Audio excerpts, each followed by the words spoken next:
Had an ugly feud going on in the chat last night, and anonymous professor was objecting to the dehumanizing language used by Brundlefly and others, and I I largely agree with the anonymous professor's rejection of that type of language, and I liked some of the points he was making.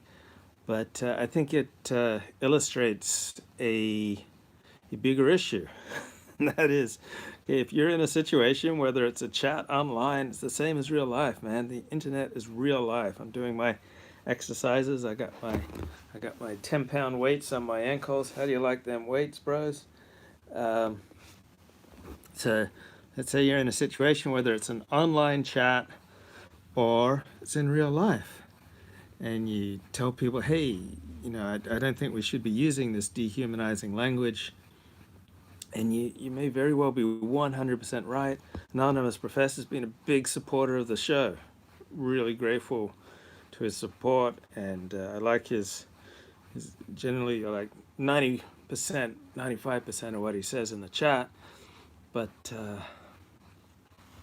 if people ignore you, if people react strongly against you, then even though you're 100% right, you may just be pouring gasoline on the problem.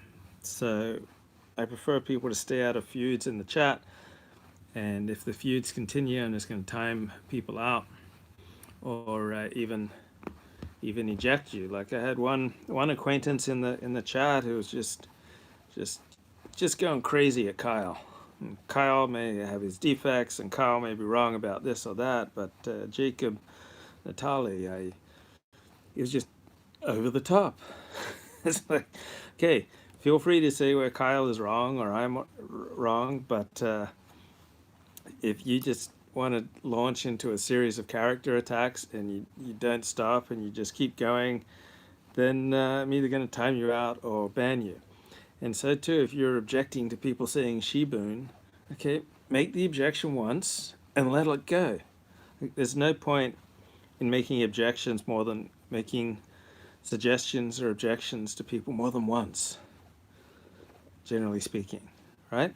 So if you think someone needs to join a gym, make the suggestion once. If you think people should comport themselves differently in the chat, make the suggestion once, at least no more than once in a show. Then just let it go. But what happened last night is it just escalated into a really ugly feud between Anonymous Professor and Brundlefly, and so I had to time one of them out. And as I have a much longer relationship and friendship with Brundlefly. I took the easy way out and comparatively timed out Anonymous Professor, even though I agreed with most of his critiques. But man, just make your suggestions once, okay? You don't have any power over other people. Yes, it's. I'm in the erotic state of exception. So yeah, I'm sorry if you feel like this looks like I'm humping you, but really, bro, it's just exercise, bro. It's just, see, I got these 10-pound weights on my ankles.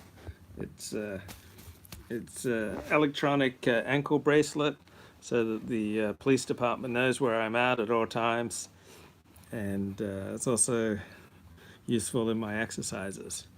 But I think what happened last night illustrates like a wider issue. If you think that your sister should get a different job,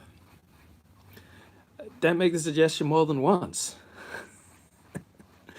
If you think your boss should do things differently, don't make the suggestion more than once. If you think people shouldn't use certain language, don't make the suggestion more than once. If you think your girlfriend needs to, wear a different shade of eyeliner, don't make the suggestion more than once. If you think your mother needs to stop driving and just take Uber and sell her car. Don't make the suggestion more than once, or at least no more than once a month, right? And if you think people are being anti Semitic in the chat or in a daily conversation, fine, say it once, then let it go, right? Just let it go. So now I had David Shalit. I really didn't like some of the anti Jewish comments in the chat yesterday, and I believe he left. And yeah, so register your objection once and just let it go. There's no point in like banging on, and 98% of the time, okay, when people register an objection in the chat, they then get triggered into like a full-on rage spiral. And then we're just counting down until we get accusations of dick sucking. And just doesn't make it doesn't improve the situation. So if you don't like how people are speaking in the chat, make your observation once, then know that you're going to be attacked for it. But just walk away from that. You don't need to keep banging on. And if people attack you for making the suggestion, you don't need to defend yourself either, because you should know that when you tell other people what to do in that situation, they are not going to react very well. Did I see Mark Collette in the versus Israel advocacy? I saw a little bit of it. So apparently got into some trouble. One of the dudes was up for the debate and then left in the middle because